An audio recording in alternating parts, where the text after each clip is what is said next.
Hey there, readers and storytellers, and thank you for joining me on Story Unfolding, a show about changing the world through creativity, ingenuity, and intellectual discourse. We share meaningful conversations with creators, creatives, and dreamers who take it upon themselves to make a difference in the world. We have an influence on the world around us regardless of our intent. The only way forward is by confronting the hard truth, asking the tough questions, and letting your voice be heard. We are better together each day with our human story unfolding.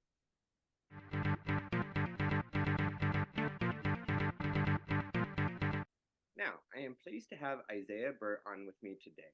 Isaiah Burt is a dark fantasy author who focuses mostly on the demonic and occult. He lives with his wife in Washington, USA, amidst a small library comprised of D&D books, fantasy novels, and religious philosophical texts. A panoply, I don't know that word. I'm sorry, man. Of Panoply. Say it again. Panoply. Monopoly. Okay, you'll have to tell me about that one. Of Warhammer miniatures and sizable collection of Magic: The Gathering cards. Thank you, Isaiah, for joining me today. And why don't you tell us a little bit more about you? Oh, absolutely. Well, first off, thank you for having me, Michael.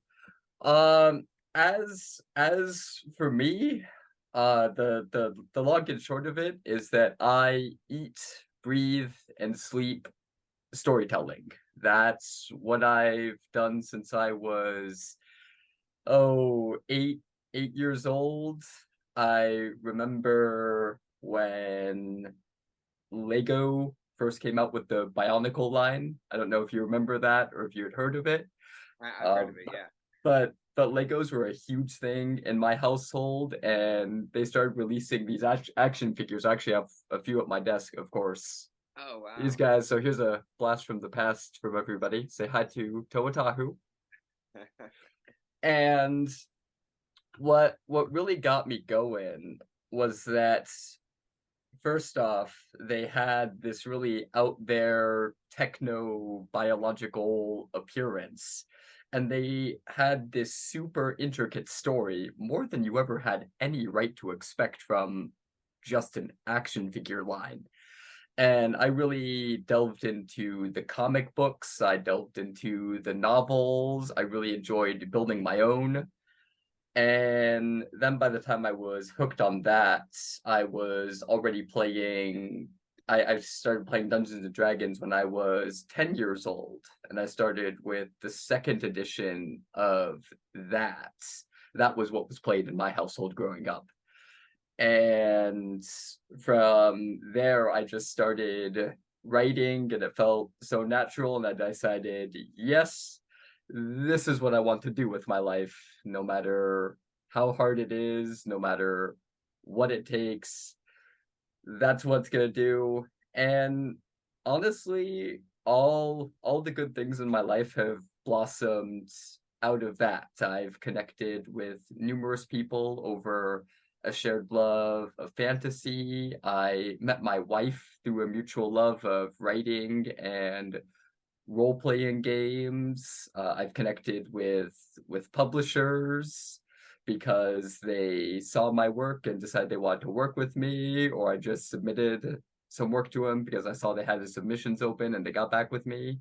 And then, of course, I connected with you here through all of that too.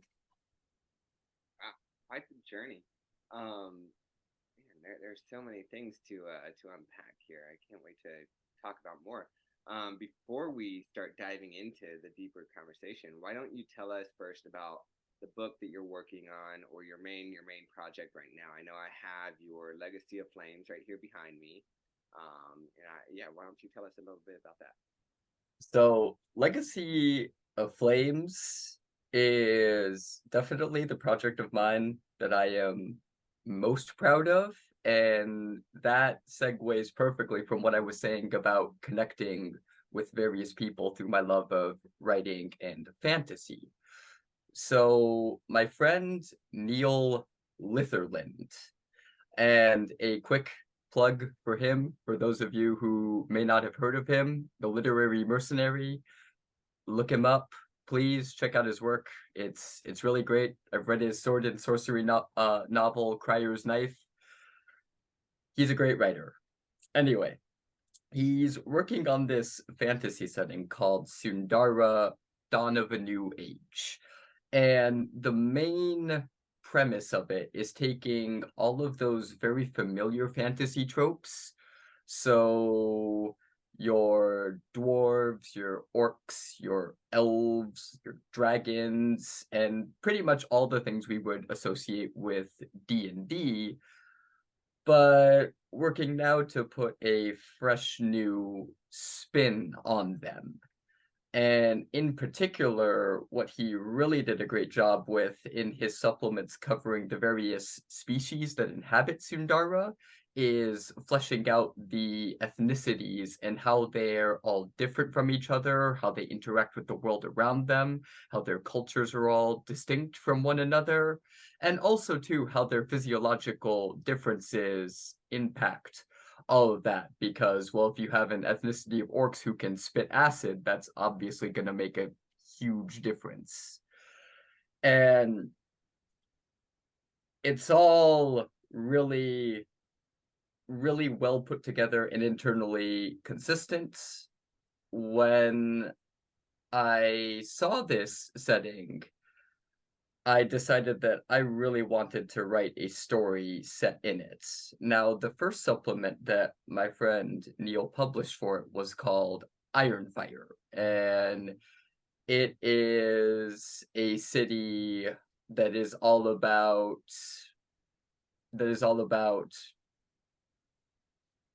forging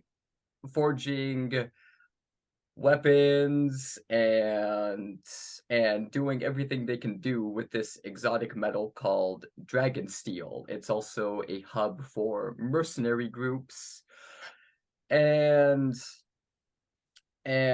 being that it had the words iron and fire in it, I fell in love with that. So I pitched an idea to Neil where I wrote about some of the lizard folk who lived nearby. Now, keeping with Sundara's trend of changing old fantasy concepts into something new, the lizard folk who live near Ironfire aren't your typical lizard folk. They're cinder scale lizard folk. So rather than living in swamps, they live in mountains, and they're more resistant and accustomed to hot environments. Now, the thing about Nav, who's the protagonist, and he is definitely one of my favorites, he is best described, I'll use the words of my friend Neil for this too. He's the bastard child of Conan the Barbarian and Killer Croc. Yeah, right, like that paints a picture. And he's pretty much a loner, but he really knows his way around a sword. But when people come to him and say, hey, we have a job for you, something needs to be done, he'll get it done. He might grumble about it the whole way, but he'll typically get it done. And that's how Legacy of Flames opens. He's out hunting in the middle of the night. He's about to take down a bear. At least, yes, it was a bear. Yes, he's about to take down a bear. And then a member of what is effectively Ironfire's standing army, it's a large mercenary group called the Scarlet Company, comes to him and says, hey man, we found a dragon in the region. We can't take this on alone. We need your help. And the main plot revolves around that hunt for a dragon, which of course is a pretty typical fantasy plot. The twist that I put on it is that Nav finds out that he is actually related to the dragon, and that both of them have a magical inheritance. That's the best term for it. A magical inheritance from the same spirit of elemental fire. And so that's really what links them together. And then another thing that brings Nav more into the plot is that he's one of only two lizard folk actually going on the journey to kill this dragon. And there's one member of the Scarlet Company where he is just really on Nav about the fact that, well, you're just a lizard folk, and man, you're no better than all these other dragon marked abominations we've been encountering. Like, we should just leave you behind. How do we know you're not on the dragon's side? And it gets to a point where after Nav brings back overwhelming evidence of the threat, he challenges this bigot to a duel and straight up cuts his head off and just says, I'm done with you. Like, that's it. And there's another lizard folk in the group who's more accepted by the Scarlet Company, by the name of Marissa. And they form a friendship during the course of all this. And then things get really personal when the dragon lays waste to the whole caravan while Nav was fooled into going the entirely wrong direction. And then by the end of it, we get to the climax, and Nav and Marissa fight back the dragon in what is literally a hellscape of its making, finally triumphing. And that is how Legacy of Flames ends. So, yeah, quite the journey there. Yeah, definitely. Wow, there's so much there. That about how long is this book?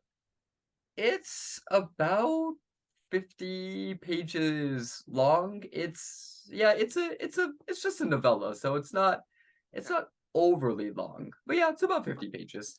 Okay, is this your first book? It's the first one that I've had traditionally published. Yes. At least in terms of narrative work. Yes. Yes. That's really cool. How many other works do you have out? So I also have 3 novellas out for the postscript science fiction setting published by Prudence Games. And so that, of course, is an entirely different genre, but I'm really a huge fan of what I've done with that. 2, it concerns itself mostly with the struggles of humans as they try to survive in a world where everything has gone downhill, and they're posing the real questions beyond how do we continue to sustain ourselves to, well, is there really a god? And then beyond that, on my blog, the URL of which is on my name there, that's where I publish stories for my Diabolical Ascension mythos, and really anything else that strikes my fancy, but mostly that. Okay. Now that's a great segue into, some more discussion about you. I want to know more about kind of your lived experience, any travel, anything that you've done that's really, you said that your writing has really been kind of engrossed in your lifestyle for as long as you can remember. Tell me more about, you as a person, how, your lived experience has really created you as this writer and helped you develop as a writer throughout your life so far. Well, I will start this by saying it's not entirely a happy story. And it really is on this channel. So, putting it straight up, I grew up in a really dysfunctional household. My my parents were often absent. My father in particular was abusive, just straight up. And so writing helped me in providing the needed escapism. And I started writing about the themes that I do because that helped me make sense of what was going on in my world at the time, because I simultaneously was maintaining pretty much straight A's at school. And by the time I was a teenager, I went through the Running Start program.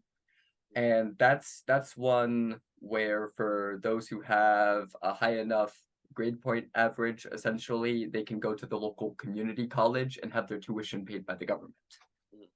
And so that's how I earned a lot of my associate's degree. And it was a stark contrast to have such academic excellence there and then go home and be confronted with the possibility and sometimes actuality of physical violence. And that was really tough to deal with.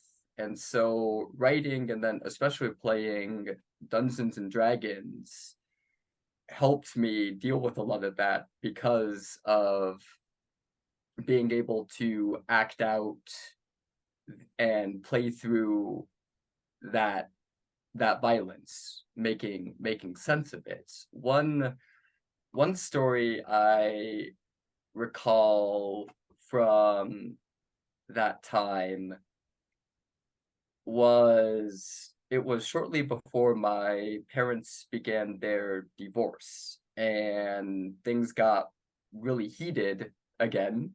So no wonder Hellfire pops up so much in my work, right? And the police were called. And I was telling my friends about this in pretty much the same way I'm talking with you now.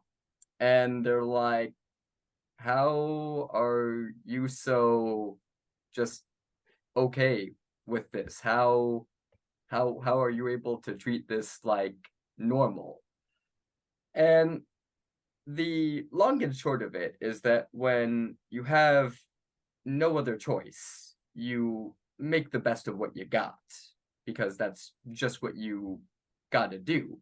Self-preservation is the highest law. Now, one thing that really helped me out was when I was 15 and I started going to my local gaming store, the Comics Keep. And I've been going there now for the last 13 years. Yes, 15, 28. Yep, that's 13 years. I've known those guys a while. And at first, they were like, oh, well, he's just the annoying, obnoxious teenager, you know. We'll ignore him and see if he goes away. But I didn't go away.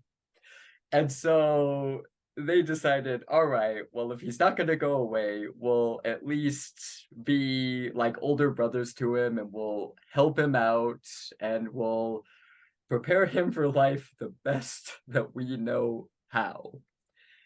And to this day, I am very, very grateful for my dear friends, Colin, Rick, Chris, James, and others who I may very well forgetting, but all of you know who you are.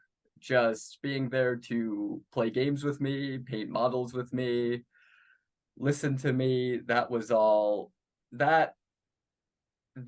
very, very influential, very impactful in a positive way. And that really did influence my writing too, because they exposed me to a whole host of new ideas.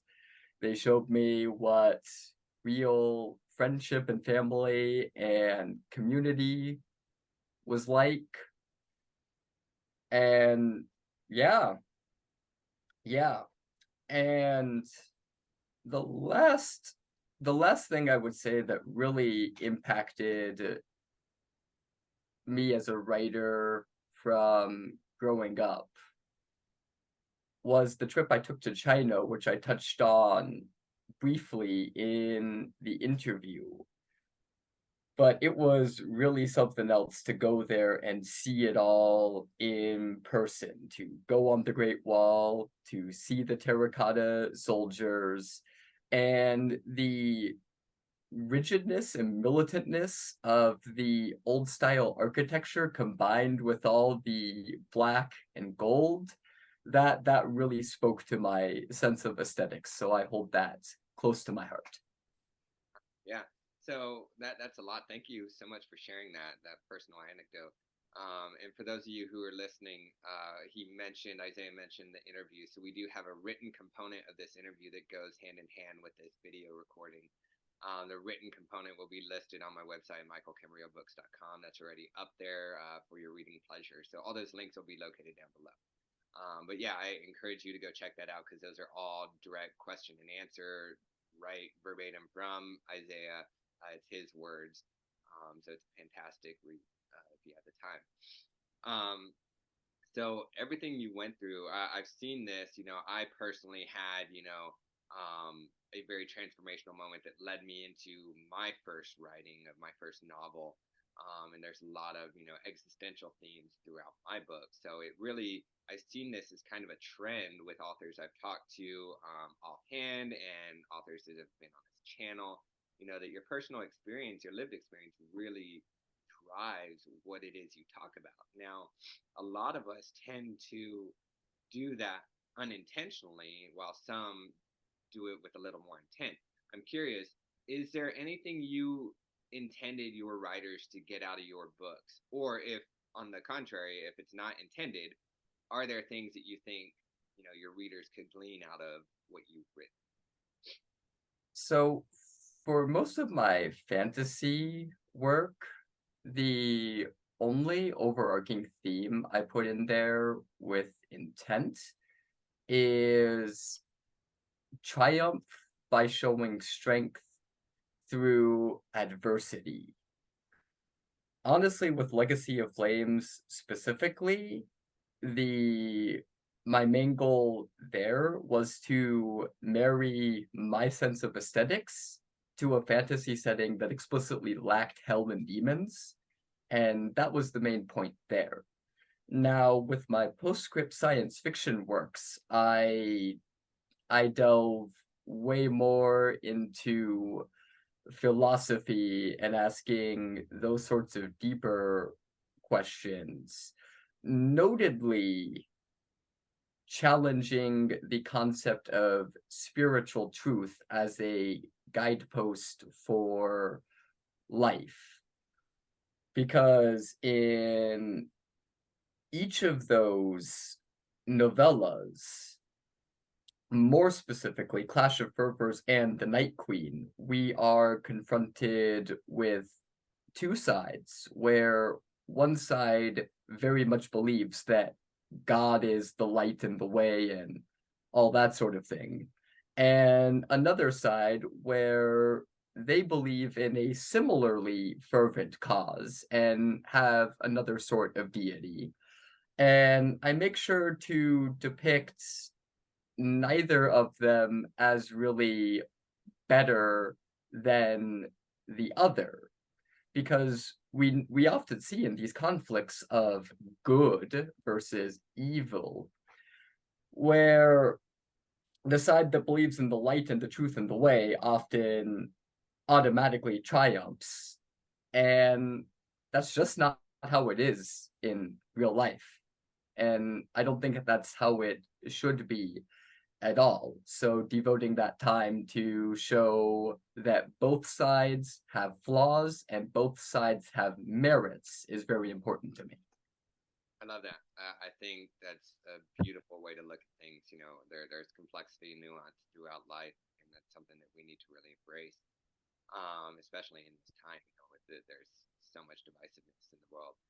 And I think that's really why I like having these discussions with authors such as yourself, where we can, talk a little deeper beyond just written word, because our written word has meaning, even if it's not intended.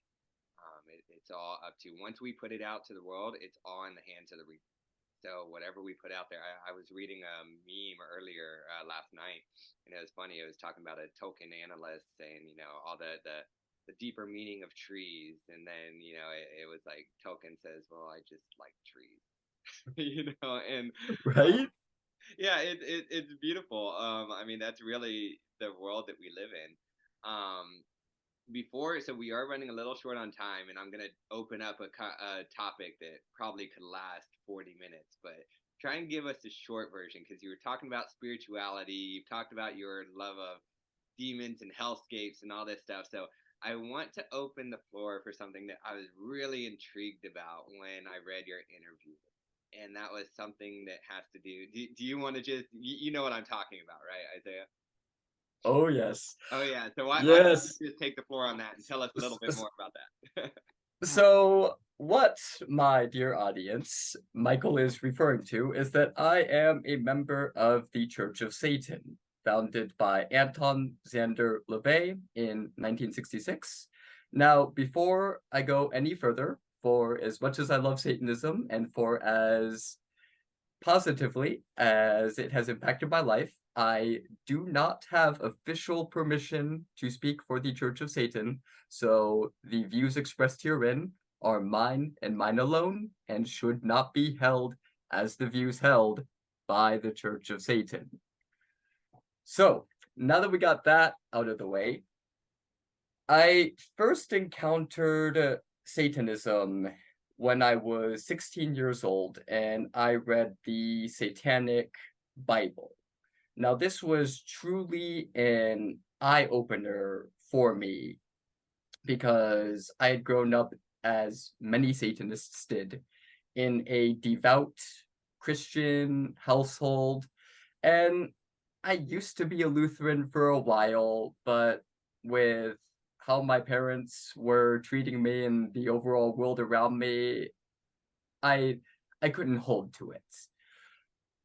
Now, when I got into Satanism, I was first attracted to it because, oh man, this is more stuff about demons and hell. Like, yeah, I'm into this. And then I started reading it, and I'm like, wait, no, this is actually a book about how to take control of my life using those metaphors. Like, this is perfect. Like, to this day, the first section of the Satanic Bible, it's called the Infernal Diatribe. It still sends shudders down my spine when I read it.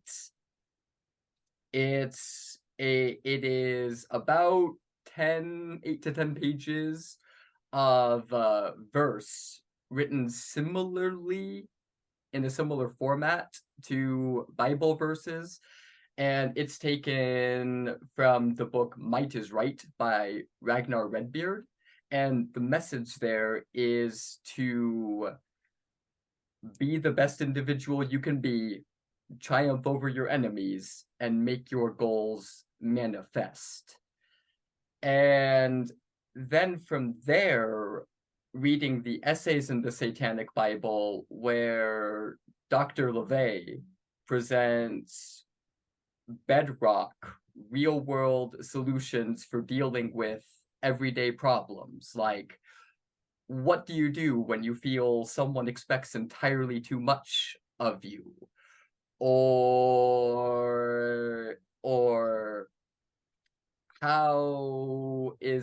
what is a good way to determine how to reward someone for helping you, and overall determining the back and forth nuances of our interpersonal relationships.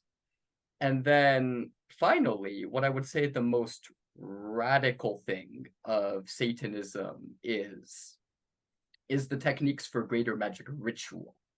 Now, Satanism is an atheistic religion, so we don't believe in a deity above. We definitely don't worship Satan. But Dr. LaVey understood that humans need to be able to emotionalize through dogma. And from a standpoint especially when you look at moral psychology, that religious and ritual behavior does have its use in the human mind. And so greater magic ritual is used to temporarily externalize that part of our mind by focusing it into the symbol called Satan, to then use it as a form of self-therapy through intense psychodrama. And that is something that has been very helpful for me. It's been very helpful for a lot of other Satanists I've met. And in the day-to-day, Satanism is primarily concerned with individual achievements and, again, being the best you can be. The paradigm for Satanists interacting with one another is what's called a mutual admiration society, where if somebody does something good and you individually, because that's what it's really all about, the individual, you individually agree with that, respect that, admire it, definitely lavish praise on them. But if you really disagree with something they've been doing with their life, well, you need to keep your mouth shut. Wow. So, yeah, there's a lot to that. And if you want to learn more, if this interests you at all, go to www.churchofsatan.com to learn more. That is awesome. Yeah. Well, I am definitely, we are very short on time, so I didn't want to cut you off, but we're going to have to resume this in another video. I'm definitely going to bring you back and talk specifically just about this because I want to know more. You got me on the edge of my seat. But we are out of time, and I want to give you the opportunity quickly, just tell us where we can find you. Yeah, so of course, my URL there is the best place to find me. Other than that, on Facebook, Isaiah Burt -author. Just that. If you search onto Facebook, I should pop right up when you see someone who looks like me, laughing maniacally, holding a skull. You'll know you've come to the right place. And then if you go through drivethroughrpg.com and search my name, that's where you'll be able to find the majority of my published works. And all those links for you listening will be located down below. I urge you to click subscribe so you can hear more from Isaiah when he comes back and other authors like him or not like him. We have a whole array of people on this channel. But thank you so much, Isaiah, for coming, and everyone listening. Read more and write my